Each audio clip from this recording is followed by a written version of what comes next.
The Flames had an excellent season last year, pushing the Giants all the way in the battle for the league title. I love what they have done for years now. Paul Dixon has improved year on year, after working up to the elite league, and progressing to the top of the table. They seem to find these hidden gems, that come in, and tear the league up. And I have no doubt, they will be there once again.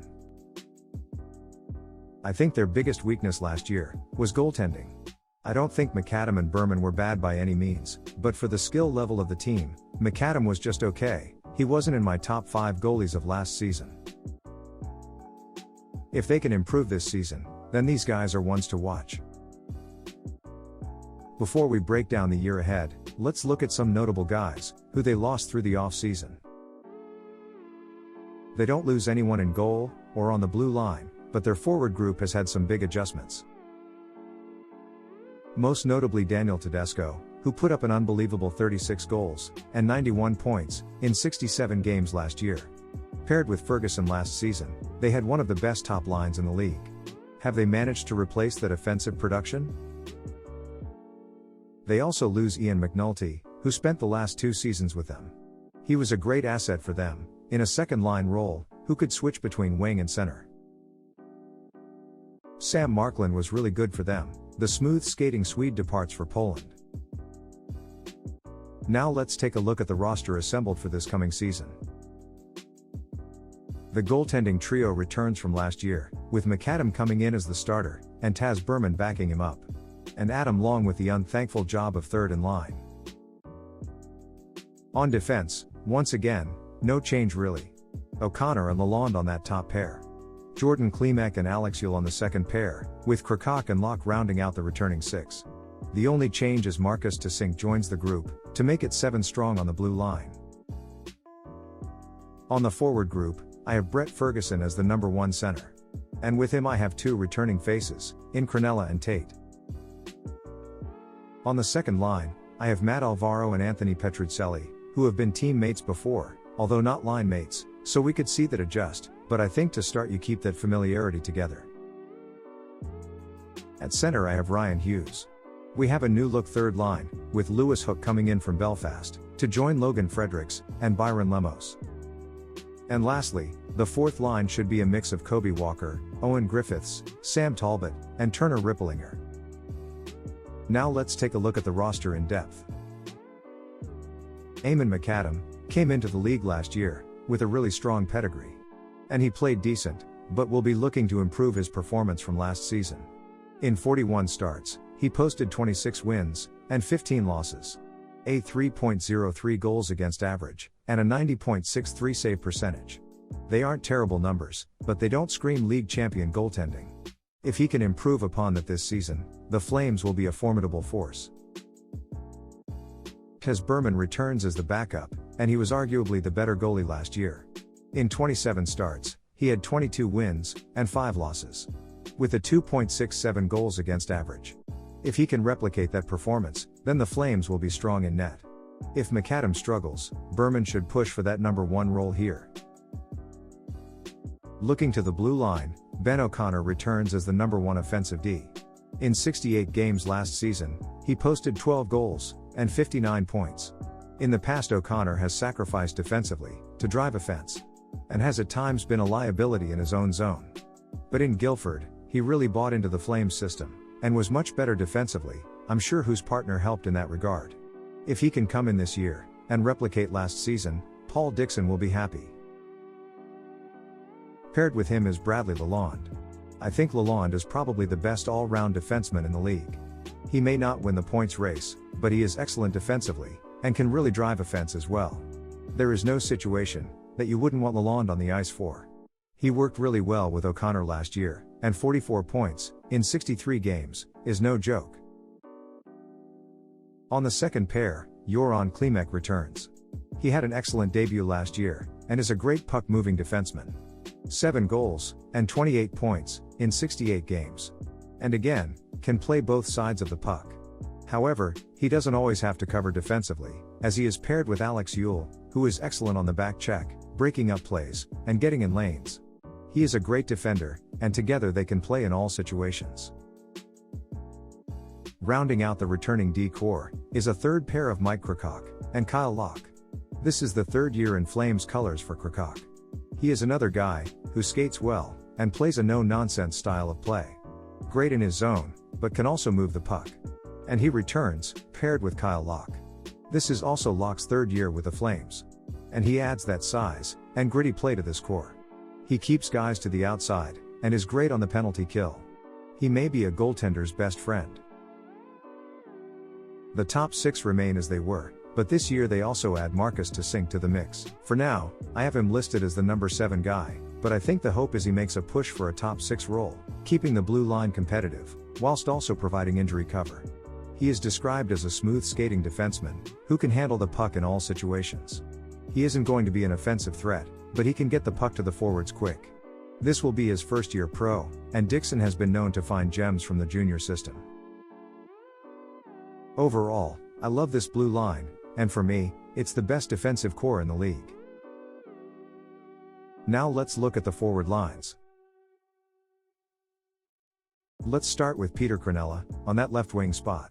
In 67 games last season, he put up 27 goals and 64 points. Almost a point per game player in his league debut.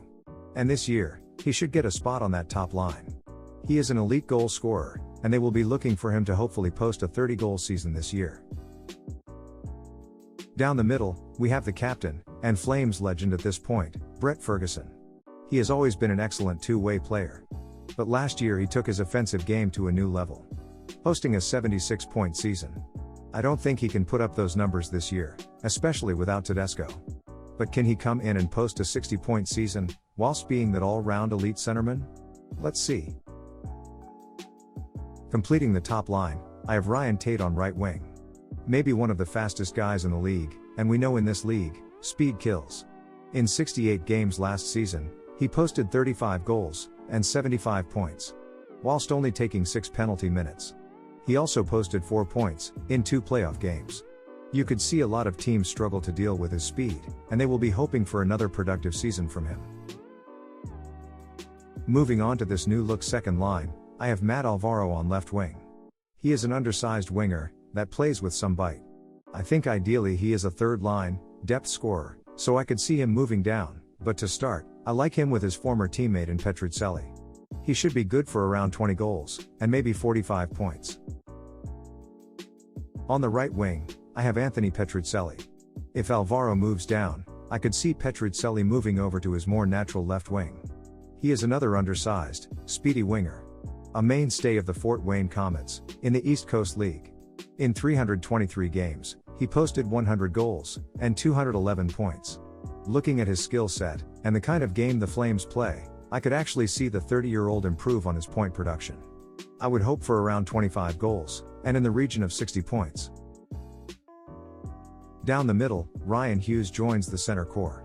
This will be his pro debut. But he had a very successful career in U Sports, with the Golden Bears. Last season he was a point per game with them. Just for context, Trevor Cox had similar production with the Golden Bears. So could we expect him to come in and produce at a similar level to Trevor Cox? He is another guy on the smaller side, at just 5'8", but does carry good speed. Perhaps he could pair with Ryan Tate at some point. Looking at the third line, Lewis Hook makes the move from Belfast to Guildford. Last season, he had a real breakout year offensively, with 24 points in 27 regular season games. I don't expect him to be near a point per game player with the Flames, however could he put up 15 goals and 45 points on a third role? I definitely think he can, and I really like him in this depth role. And he has that potential to move up, perhaps pushing an Alvaro down. Centering that third line, I have Logan Fredericks.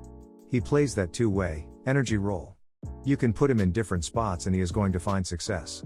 Paul Dixon praised him for his reliable play. A real coach's player, and they will love him in a third-line role. 23 points in 33 games last year, proves he can bring some offense too. Completing the top 9, Brian Lemos comes in on right wing. This is another guy that could move up, if Alvaro comes down, and Petruzzelli moves to the left. But for now, having a guy like Lemos on your third line, really creates 3 strong scoring lines. He did play with Ryan Tate in college, but I don't see them playing together in Guildford, as at this point in their careers, both are best suited to right wing roles. But perhaps, they could move one to the left if they really wanted to put them together. He put up 42 points in 67 East Coast games last year. So if he can get to 45 points, I think they will be happy with that. The fourth line will be an interesting mix of guys. Starting with Owen Griffiths at center. He should be a lock for that fourth line. He has proven that he can play that penalty-killing, depth forward role. And they really like him down the middle. Kobe Walker also comes in. This guy has shown he has a real offensive presence, and I could see him in the top 9. The forward group has some real good depth. For now I put him on the fourth, but come training camp, don't be surprised to see him take a bigger role. Turner Ripplinger has shown that he is the perfect 13th forward. He can come in and play a great role, and really keep the forward group competitive. He has good offensive instincts. Can he take a full-time role? Zach Milton returns on a 2-way contract. He may get a call-up here and there if they run into injuries, but for now they will be hoping he can develop further in the minors. And lastly, Sam Talbot gets a promotion. I think this is a great move. He really tore up the league in Milton Keynes last season. He skates so well, and is gifted offensively. I am sure they will give him a good opportunity on the fourth line.